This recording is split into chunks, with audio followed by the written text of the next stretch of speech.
ہمارا سسرالی معاشرہ ہندو معاشرہ ہے، ہندو، چاہے علماء ہوں، چاہے تبلیغی ہوں، چاہے صوفی ہوں، الا ماشاءاللہ کہ ساس سسر بہنیں ان سب کی نوکر ہے آنے والی لڑکی۔ خامند کے لیے اسے وقت ہی نہیں ملتا، چونکہ عام طور پہ جو زیادتی ہوتی ہے مرد کی طرف سے ہوتی ہے، جو شدت ہوتی ہے مرد کی طرف سے ہوتی ہے، جو سختی ہوتی ہے مرد کے ماں باپ بہنوں کی طرف سے ہوتی ہے۔ میں ہاتھ جوڑتا ہوں، اپنی بیوی کے حقوق کی حفاظت کرو۔ اس کے ذمے تمہاری نہ ماں کی خدمت ہے، نہ باپ کی خدمت ہے، نہ بہنوں کی خدمت۔ وہ خوشی سے کرے، اس کی سعادت ہے، اس کی جنت ہے۔ عائشہ دوڑ لگائیں، یہ کس نے کہا تھا بتاؤ؟ عائشہ نے تو نہیں کہا تھا، عائشہ دوڑ لگائیں۔ اللہ اکبر۔ کافی تھا احل لکم لیلۃ الصیام الرفث الی نسائکم، رمضان کی راتوں میں تمہارا بیویوں سے ملنا حلال کر دیا۔ پہلی امتوں پر رات کا بھی روزہ تھا، دن کا بھی روزہ تھا، ہمارے لیے شام کو ختم، سحری سے شروع۔ لیکن آگے ایک جملہ ہے وہ بتانا چاہتا ہوں، اس کا مضمون سے تعلق نہیں ہے۔ الرفث الی نسائکم، یہ یہاں اصل بات ہے، لیکن آگے کیا کہہ رہا ہے؟ ہن لباس لکم وانتم لباس لہن۔ اللہ اکبر۔ ان کو پہلے ذکر کیا، وہ تمہارا لباس ہیں، تمہیں بعد میں ذکر کیا، وانتم، اور تم ان کے لباس ہو۔ چونکہ عام طور پہ جو زیادتی ہوتی ہے مرد کی طرف سے ہوتی ہے، جو شدت ہوتی ہے مرد کی طرف سے ہوتی ہے، جو سختی ہوتی ہے مرد کے ماں باپ بہنوں کی طرف سے ہوتی ہے۔ میں زندگی بتائی ہے، اور چونکہ اللہ نے ایک نیک نامی دے دی تو لوگ مسائل لے کر آتے ہیں۔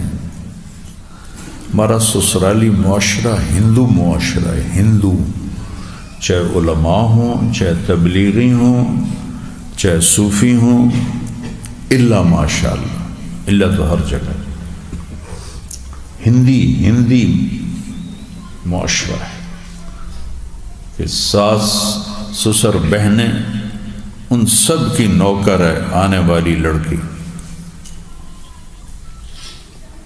خامند کے لیے اسے وقت ہی نہیں ملتا،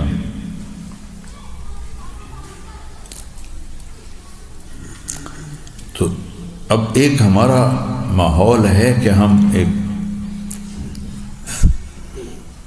خاندان بن کے رہتے ہیں، تو تم سب بچوں کو اللہ کی قسم دیتا ہوں، اگر تم ماں باپ کے ساتھ رہتے ہو تو بیوی کی حفاظت تم پر فرض ہے۔ ماں کی شدت سے بچانا، باپ کی شدت سے بچانا۔ بہنیں کان بھرتی ہیں، جھوٹی باتیں بتاتی ہیں، ماں تمہاری جھوٹی باتیں بتائے تمہیں بھڑکانے کے لیے، چونکہ لاشعوری حسد ہو جاتا ہے کہ یہ تو بیوی کے ہی پاس رہتا ہے، ہمارے پاس نہیں آتا۔ ابھی ایک سامنے ہوا، میرے اپنا شاگرد اسنین کا پڑا ہوا ہمارے علاقے، بچی کے ساتھ ایسا سلوک کیا، اتنا یہ نہیں کہ اس کو مارا پیٹا ہے، تانے بولیاں۔ میں اس بچے کے بھی جو میرے پاس پڑھا، جس نے یہ سارے سبق سنے، پرسوں وہ بچی فوت ہو گئی۔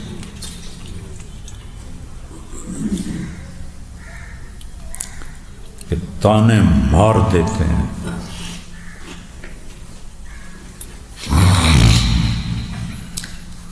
بہت دکھی ہوا میں، بہت۔ میں نے کہا یہ تو وہ گھرانہ ہے، گھرانہ بھی تبلیغی، باپ اس کا پرانا تبلیغی، اور بچہ سارا وہ 6 سال والا نہیں تھا، وہ 8 سال والا تھا، سال بھی تبلیغ میں لگایا تھا۔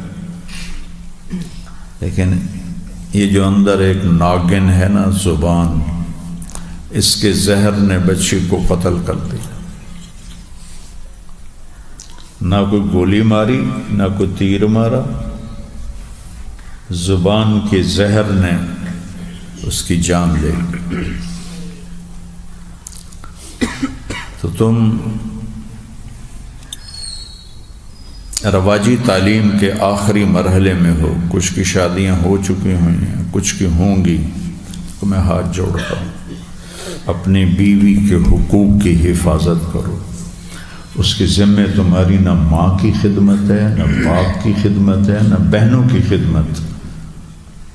وہ خوشی سے کرے، اس کی سعادت ہے، اس کی جنت ہے، اس کے لیے بہت بڑی عزت اور اجر ہے۔ ہمیشہ آدمی چھوٹا بن کے بڑا بنتا ہے، بڑا بننے کے چکر میں ذلیل ہو جاتا ہے، لیکن میرے اللہ نے اس کے ذمے نہیں لگایا۔ جب اللہ نے ذمے نہیں لگایا، مجھے اتنے خط آتے تھے، گالیاں بھی اور بدتمیزی بھی، کہ تیرے پاس تو نوکر ہیں، تمہاری تو چلتی ہے گاڑی، ہمارے پاس تو کوئی ہوتا نہیں، تو ہماری بہو خدمت نہ کرے تو اور کون کرے؟ بیٹے کے ذمے ہے، جس طرح بھی وہ کرے، بیٹے کے ذمے۔ اندازہ لگاؤ، اگر ماں بچہ جن کے کہے میں دودھ نہیں پلاؤں گی، کوئی عورت کرائے پہ لاؤ، تو قرآن میں ہے نا کہ وہ عورت کا انتظام کرے گا دودھ پلانے کے لیے۔ بیٹا یہ باپ مٹا پڑا ہے، اور مٹا نہیں ہے، ظلم کی چکی میں پس رہا ہے۔ کہیں اس کا الٹ بھی ہے کہ آنے والی لڑکی اتنی بدتمیز ہوتی ہے کہ وہ پورے گھر کو تباہ و برباد کر دیتی ہے۔ لیکن یہ مثالیں کم ہیں، اور جو پہلی میں نے بات کی ہے وہ مثالیں بہت زیادہ ہیں۔ تو اللہ کے واسطے خیرکم خیرکم لأہلہ کو سامنے رکھنا۔ بہترین میرا امتی وہ ہے جو بیوی کے ساتھ اچھا سلوک کرتا۔ ہمارے ایک ساتھی تھے مولوی خالد صاحب رحمۃ اللہ علیہ، مجھ سے 1 سال آگے تھے رائمنڈ میں، بالکل درویش فقیر غریب گھرانے کے، غربت میں زندگی، حفظ سے تعلیمی سفر شروع کیا، حفظ سے، اور دورے تک سال لگایا، 1.5 سال لگایا، 7 مہینے لگائے۔ میرے پاس تلمبہ عیدگاہ میں ساری زندگی پڑھایا، اور پڑھاتے پڑھاتے فوت ہو گئے۔ تو ان کی بیوی کو ہو گیا تھا فالج، تو بچے تعلیم میں، اب بچے تو کر بھی نہیں کر سکتے ماں کی خدمت، بیٹیوں کی شادی، تو انہوں نے وہ 3 سال زندہ رہیں تو ساری خدمت وہ کراتے تھے، اس کے پیشاب دھونا، اس کو پیشاب کروانا، اس کے کپڑے بدلنا، اس کا کھانا، یہ سارا وہ کرتے تھے۔ کچھ چند سال بعد ان کا بھی انتقال ہو گیا، مولوی خالد صاحب جوانی میں ہی چلے گئے، میرے خیال میں مشکل سے 60 سال بھی پورے نہیں ہوئے تھے۔ تو ایک ہمارے ساتھی نے ان کو دیکھا، انہوں نے پوچھا مولانا آپ کو کس عمل نے سب سے زیادہ نفع دیا؟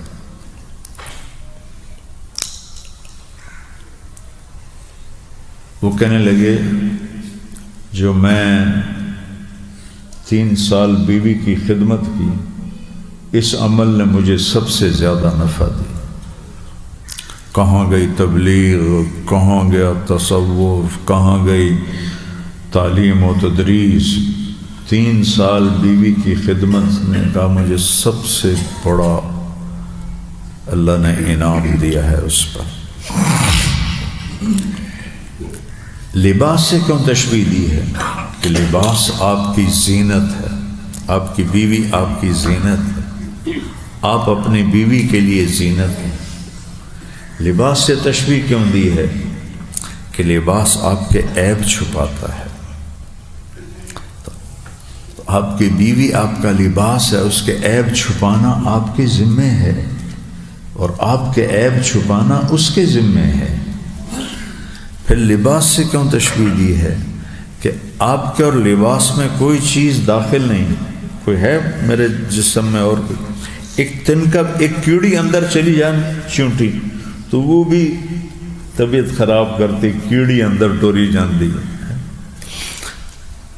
اس رشتے میں نہ ماں آ سکتی ہے، نہ باپ آ سکتا ہے، نہ بیٹے آ سکتے ہیں، نہ اولاد آ سکتی ہے، نہ بھائی آ سکتے ہیں، نہ بہنیں آ سکتی ہیں. لباس میں اور میرے درمیان کوئی چیز نہیں. ایسی ان دو رشتوں کے درمیان کوئی لچ نہیں تل سکتا. پنجابی آتا ہے لچ تلنا. کوئی لچ نہیں تل سکتا، کوئی ٹانگ نہیں اڑا سکتا. یہ اس کو اللہ نے اتنی اہمیت دی ہے. ازواج مطہرات میں دو گروپ تھے، حضرت عائشہ، حضرت حفصہ، حضرت ام سلمہ، حضرت سودا. یہ ایک گروپ تھا. اس کی لیڈر تھیں حضرت عائشہ. حضرت زینب بنت جہش اور ام حبیبہ اور جویریہ اور صفیہ اور میمونہ، 5. یہ دوسرا گروپ تھا. اس کی لیڈر تھیں حضرت زینب بنت جہش. ان کو یہ فضیلت حاصل ہے کہ ان کا نکاح آسمان پہ پڑا گیا. فلما قضا زید منہا وطرا زوجناکہا. نہ ایجاب، نہ قبول، نہ گواہ، نہ مہر. اچھا، اب اللہ کا نبی کو حضرت عائشہ سے محبت زیادہ تھی. بطور سوکن باقیوں کو یہ چیز چبھتی تھی. پھر جو بڑی بات تھی وہ تھی کہ جب حضرت عائشہ کی باری 2 دن ہوتی تھی، کیونکہ حضرت سودا رضی اللہ عنہ نے کہا یا رسول اللہ میں بوڑھی ہو گئی ہوں، مجھے ضرورت نہیں ہے، آپ میری باری عائشہ کو دے دیں. تو آپ 2 دن حضرت عائشہ کے گھر رہتے تھے. تو صحابہ حضرت عائشہ کی باری کا انتظار کرتے تھے، اور جب ان کی باری آتی تھی تو ہدیے اس دن لاتے تھے. تو چلتے چلتے یہ چیز ایک بڑا اعتراض بن گئی، بھئی ہماری باری میں تو کوئی ہدیہ آتا نہیں، اور عائشہ کی باری میں ہدیے.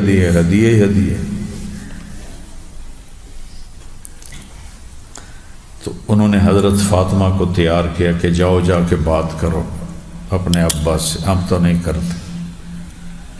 تو آپ نے کہا فاطمہ بضعۃ منی، میرے جسم کا ٹکڑا ہے.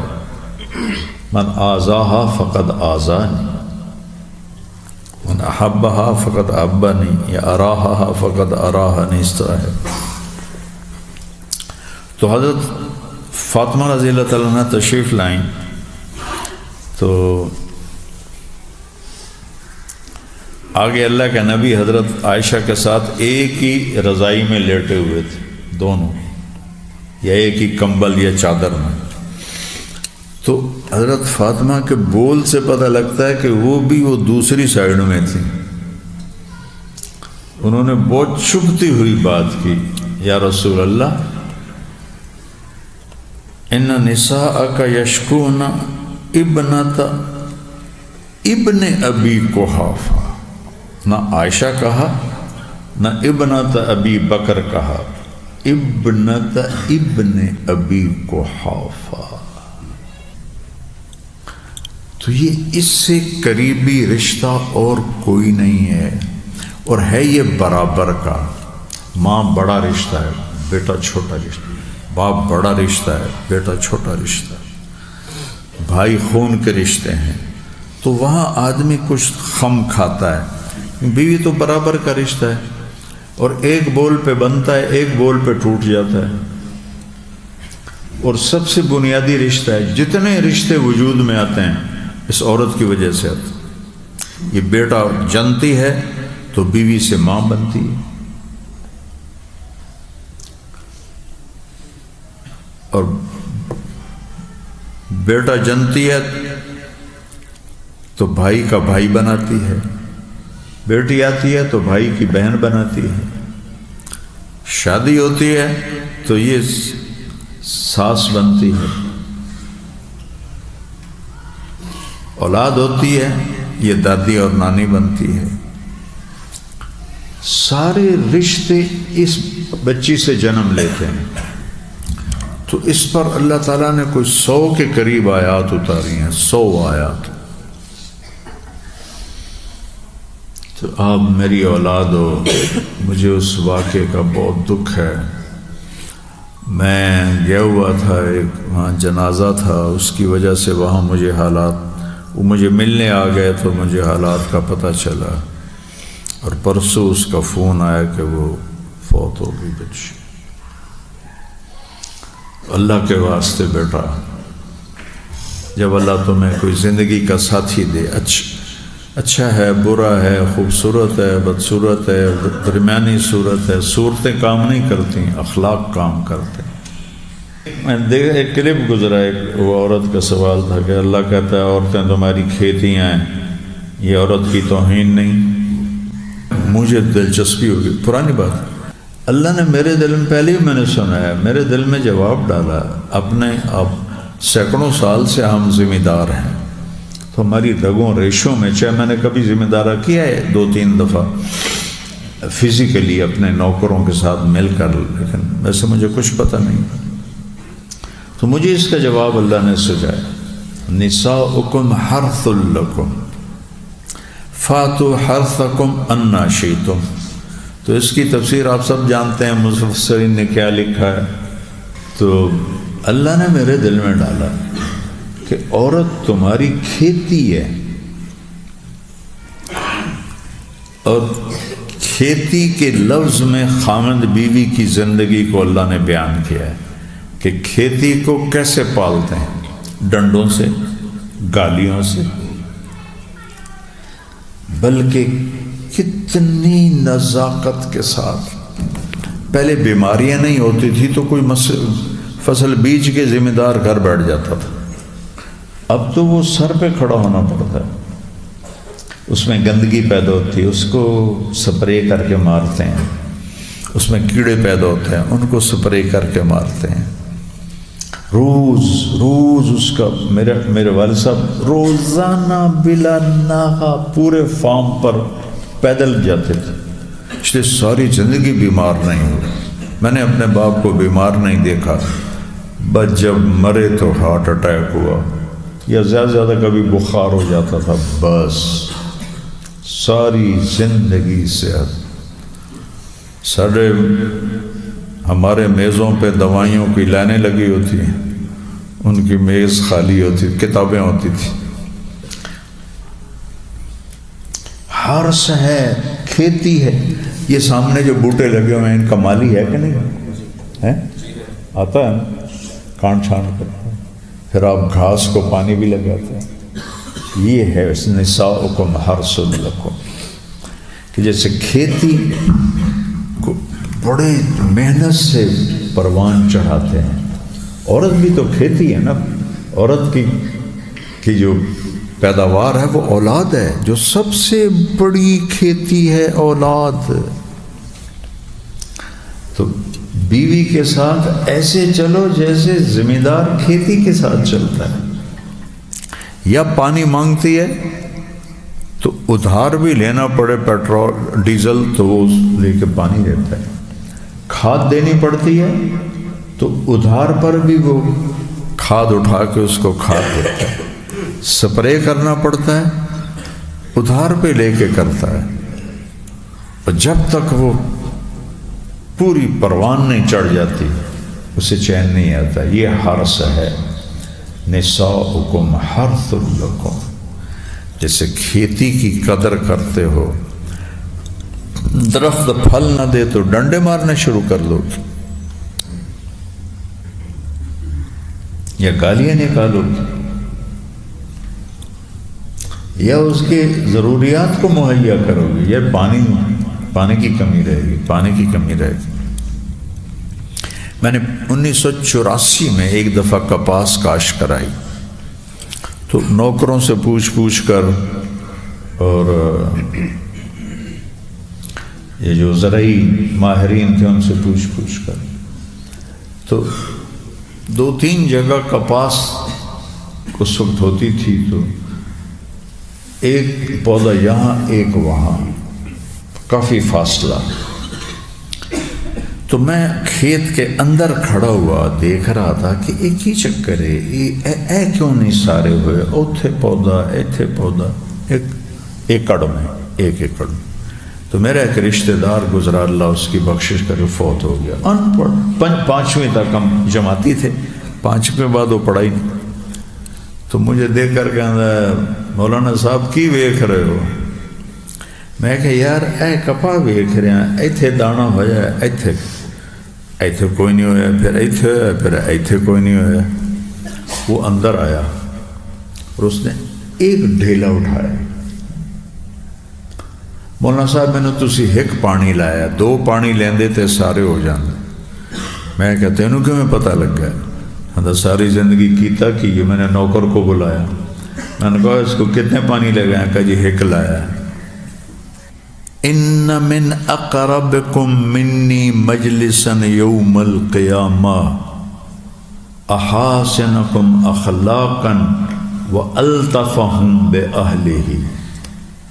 سب سے زیادہ قیامت کے دن میرے قریب وہ شخص ہوگا جس کے اخلاق اچھے ہوں اور جس کا بیوی کے ساتھ انتہائی محبت کا معاملہ ہو، لطف ولیتلطف،